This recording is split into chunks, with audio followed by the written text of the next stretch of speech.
అస్మద్గురుభ్యో నమః.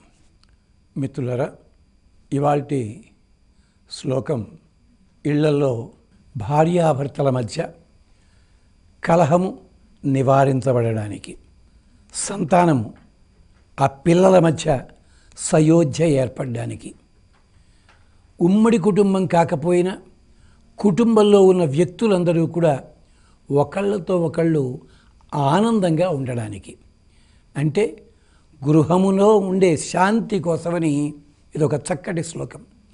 ఈ శ్లోకాన్ని 4-5 రకాలుగా వేరే సమస్యలకు ఉపయోగిస్తారు, కానీ ఇక్కడ కుటుంబ క్షేమానికి. ఏమిటా శ్లోకం? స్వామి, పాలకడల్లో ఉన్నావు స్వామి, ఆదిశేషుడి మీద శయనించి ఉన్నావా? నీ పక్కనేమో వాహనం చూస్తే గరుత్మంతుడా? ఇద్దరికీ క్షణం పడదు కదా. కానీ ఇద్దరితోటి కూడా అంచుకుని అక్కడ శ్రీదేవి భూదేవి, ఒక ఆవిడ భూమాత, ఒక ఆవిడ ధనవంతురాలు, ఇద్దరు భార్యలు. నువ్వు యోగ నిద్రలో ఉంటావు. పంచాయుధాలు, ఒక ఆయుధం నిన్ను వదిలిపెట్టదు, ఒక ఆయుధం వదిలి వెళ్ళిపోతుంటుంది, ఒక ఆయుధం నువ్వు ఉపయోగిస్తేనే ఉపయోగించబడుతుంది. ఇలాగ అంటే విరుద్ధ ధర్మాలు కలిగిన వీటన్నిటినీ కలిసి ఉండి మమ్మల్ని రక్షించడానికి పాలకడల్లో ఉన్నావా స్వామి? ఇది భావం.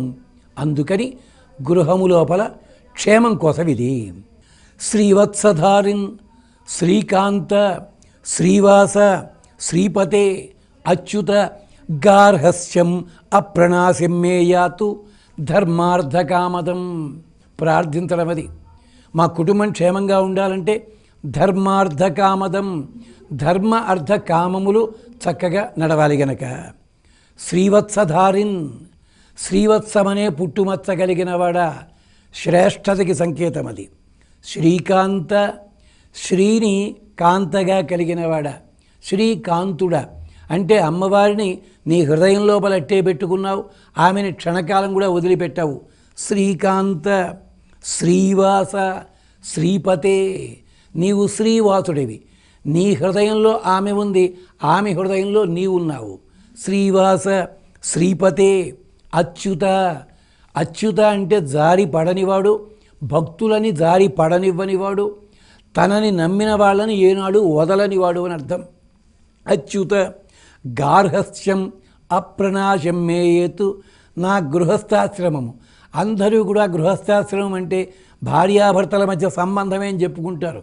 కాదు, ఒక ఇల్లు ఏర్పడిన తర్వాత ఆ ఇంటితో ఉండే పశుపక్ష్యాదులతో కలిసి ఉన్న సంబంధం అంతా, అంటే ఇంట్లో పెంచుకునే పెంపుడు కుక్క పిల్ల దగ్గర నుంచి ఇంట్లో ఉండే పిల్లి పిల్ల, పావుర అన్నీ కూడా ఇది గృహస్థాశ్రమానికి ఉన్న విశేషం.